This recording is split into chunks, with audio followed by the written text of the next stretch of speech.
Let's start with a raw snare track and a completely empty instance of retrig.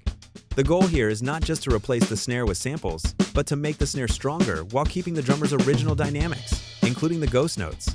First, open the sample browser, choose a snare sample set, add the files to the bin, and press Load Bin.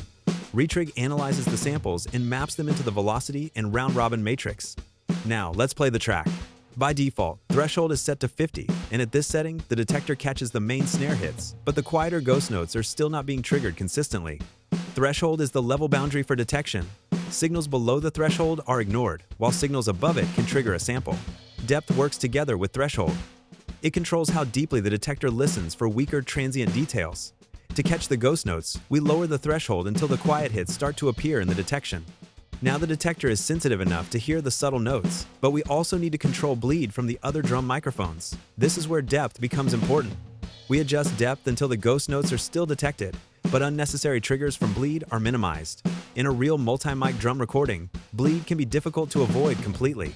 Retrig also has a unique link function that helps several plugin instances use other drum events as context for bleed control, but we will cover link in a separate tutorial. Once the detection is stable, we can shape the dynamics.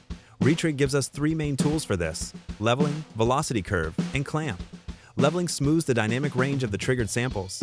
Higher leveling makes the snare more even and controlled, which can work well for a dense modern sound.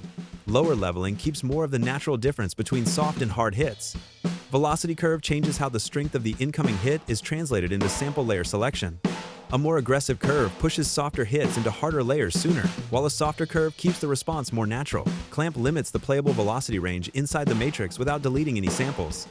It is useful when you only want the plugin to use soft layers, hard layers, or a narrower dynamic zone. In this case, we want to preserve as much of the original performance as possible, so we do not need heavy leveling or a narrow clamp range.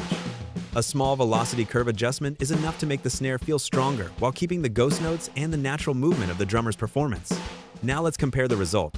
The original snare was weaker and less consistent. With retrig, the main hits have more weight, the ghost notes are still present, and the performance keeps its natural dynamics.